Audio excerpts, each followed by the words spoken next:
श्री शिवाय नमः। एक मंत्र मैं तुम्हें देता हूं, दुनिया के लोग उसे संजीवनी मंत्र कहेंगे। ये वो मंत्र रहेगा जिस मंत्र का जाप तुम किसी मरे हुए व्यक्ति पर भी करोगे तो वो जीवित होकर बैठ जाएगा। संजीवनी मंत्र भगवान शंकर ने शुक्र को प्रदान कर दिया। संजीवनी मंत्र और संजीवनी मंत्र जब भगवान शंकर ने शुक्र को दिया और शुक्र ने उस मंत्र का स्मरण करना प्रारंभ करा तो शुक्र के पास में तो आनंद की अनुभूति हो गई बिना मांगे। शंकर भगवान से शुक्र ने ये नहीं कहा कि मुझे ये मंत्र देना, पर शिव ने दे दिया। और शंकर कभी भी थोड़ा नहीं देता, देता है तो बहुत में देता है। शुक्र, मैंने तुम्हें संजीवनी मंत्र दिया है, इस मंत्र को रखना और मैं तुम्हें देव तुल्य बनाता हूं, तुम ग्रहों में पूजे जाओगे। और शुक्र को भी ग्रह बना दिया, कबीर को भी ग्रह बना दिया और पूज्य बना दिया। ध्यान दीजिएगा, महामृत्युंजय मंत्र का क्यों जाप करते हैं? कितने लोग करते हैं? जरा हाथ उठाओ। करते हैं? कभी कभी तो करते होंगे, रख लीजिए।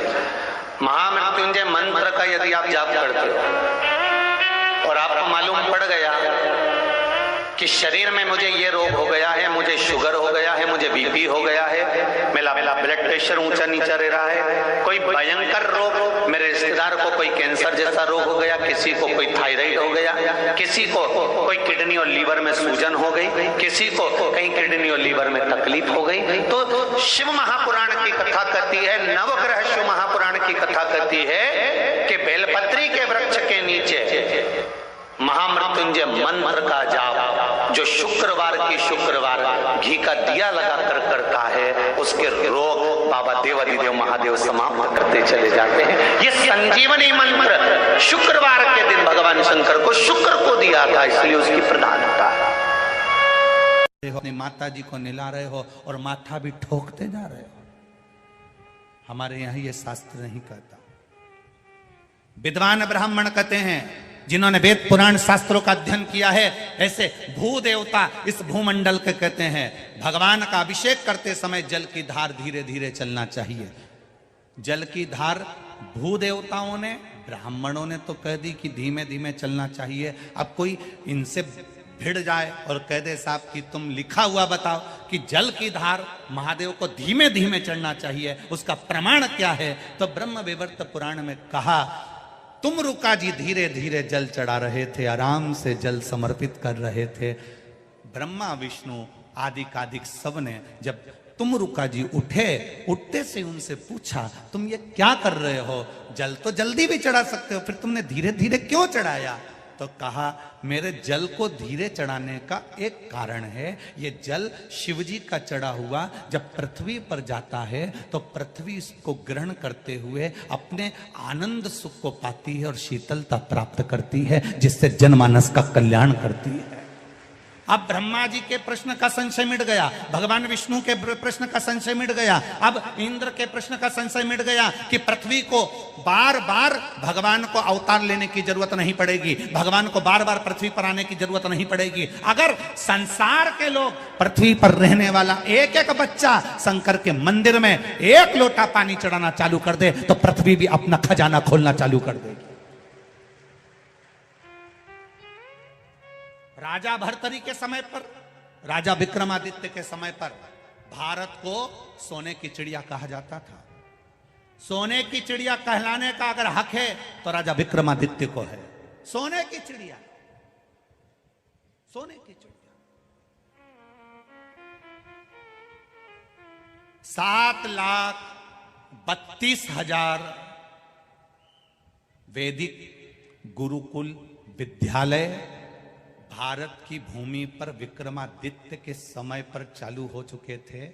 वो तो जब गुरुकुल 7,32,000 गुरुकुल या भारत की भूमि पर संचालित हो रहे थे, तब ये जो स्कूलों ने, ये तो आपका इंग्लैंड में सबसे पहला स्कूल 1811 में बना था। 1811 में और उसके पहले 7,32,000 गुरुकुल भारत की भूमि पर चल रहे थे। केवल स्कूल में और गुरुकुल में जमीन और आसमान का अंतर है। स्कूल आपको नौकर बनाना सिखाते हैं और गुरुकुल आपको राजा बनाना सिखाते हैं। स्कूल में और गुरुकुल में जमीन आसमान का अंतर है। स्कूल आपको नौकर बनाना सिखाएंगे, इंजीनियर बन जाओगे तो कहीं नौकरी मिल जाएगी, अच्छी कंपनी में जॉब करोगे, अच्छी कंपनी में सर्विस करोगे। स्कूल वाले ये कभी नहीं कहते कि अपनी कंपनी डालने का प्रयास करना, पर गुरुकुल में गुरु कहता है अगर तू विद्वान बन गया तो तेरी खुद की कंपनियां चलेगी, तेरे साथ महादेव साथ चलेगा। स्कूल में और गुरुकुल में जमीन और आसमान का अंतर है। स्कूल में पढ़ाया जाता है कि तुम अगर पढ़ लोगे तो कहीं ना कहीं, तुम भी कहती हो, जितनी माताएं बैठी हैं इनसे पूछो अपने छोरा छोरी को एक ही बात कि अच्छा पढ़ ले तो कहीं नौकरी मिल जाएगी। मतलब तुम भी चाहते हो कि तुम्हारा छोरा कहीं नौकरी करे, कहीं नौकरी करे, कहीं नौकरी करे, कहीं नौकरी करे। मतलब वो दुनिया भर की, इंग्लैंड में स्कूल इसलिए चालू करे गए कि भारत के लोगों को गुलाम बनाना था अपनी कंपनी में, अपनी प्रॉपर्टी में, अपनी जमीन पर, और उन्होंने करा। भारत के लोग जाकर आज भी उनकी गुलामी कर रहे हैं, आज भी नौकरी कर रहे हैं। अगर इतने पढ़ लिख गए थे, इतने विद्वान हो गए थे तो भारत के नवयुवक बच्चों को प्रेरणा देते और कंपनी यहां खोलकर उनको आगे बढ़ाने का प्रयास करते। विदेश भागते। राजा विक्रमादित्य ने यह कुछ नहीं करा। राजा विक्रमादित्य ने, जरा विचार करिएगा,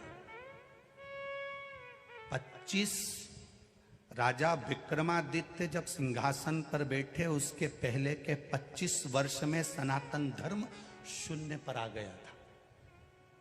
उठाकर देखिए जरा, राजा विक्रमादित्य जब अपने सिंहासन पर बैठे उसके पहले के 25 वर्ष, उसके पहले के 25 वर्ष सनातन धर्म को शून्य कर दिया गया था। शून्य। सनातन धर्म नीचे दबता गया, दबता गया, दबता गया। रामायण, भागवत, गीता, वेद, पुराण, ये मेरी उज्जैनी का, अवंतिका का इतिहास कहता है। पूरे भारत की भूमि पे से रामायण, भागवत, गीता, वेद, पुराण सबको छुपा दिया गया। ऐसी जगह छुपाया कि किसी के जिंदगी में जीवन भर मरते मर जाता तो ना रामायण ढूंढ पाता, ना वेद ढूंढ पाता, ना पुराण ढूंढ पाता। जो पुराण तुम सुन रहे हो ये भी नहीं मिल पाती। सारे वेद, सारे पुराण, सारे शास्त्र, महाभारत, रामायण, गीता, ये सब कुछ 25 वर्ष के अंदर, जब तक राजा विक्रमादित्य कुर्सी पर, सिंहासन पर नहीं बैठे, उसके पहले के 25 वर्ष में सबको छुपा दिया। ऐसा छुपाया, ऐसा छुपाया कि राजा भर्तरी भी नहीं ढूंढ पाए थे, उनके पिता भी नहीं ढूंढ पाए थे। जब राजा विक्रमादित्य भर्तरी के जाने के बाद सिंहासन पर बैठे तो उन्होंने पहला काम करा, एक ही चीज करी कि सबसे पहले महाभारत, रामायण, गीता, वेद और पुराण कहाँ छुपे हैं उसको ढूंढा जाए। पृथ्वी को उखेड़ दिया, एक एक जहां जहां पर्दे आदि कादिक लगे थे, जितने जितने जो जो बने हुए थे सबको तोड़कर उन्होंने वो वेद, पुराण, गीता, रामायण, शास्त्रों को निकाला और निकालकर विद्वान ब्राह्मणों के हाथ में दे दिया, तुम पढ़ो। पढ़ने के बाद इसका प्रचार पूरे ब्रह्मांड में करो। आज वापिस सनातन धर्म अगर भारत गौरव के शिखर पर चढ़ा है तो राजा विक्रमादित्य के कहने पर चढ़ा। आज दुनिया के लोग कहते हैं हम रामायण के वक्ता, कोई कहे हम भागवत के वक्ता, कोई कहे हम शिव पुराण के वक्ता, कोई कहे हम गीता के वक्ता। विक्रमादित्य, राजा विक्रमादित्य को धन्यवाद देना चाहिए। अवंतिका की भूमि पर रेलवे स्टेशन पर शीश नवाओ तो सबसे पहले राजा विक्रमादित्य को धन्यवाद देना कि तुमने भारत की स्थापना वापिस कर दी है। राजा विक्रमादित्य को धन्यवाद देना।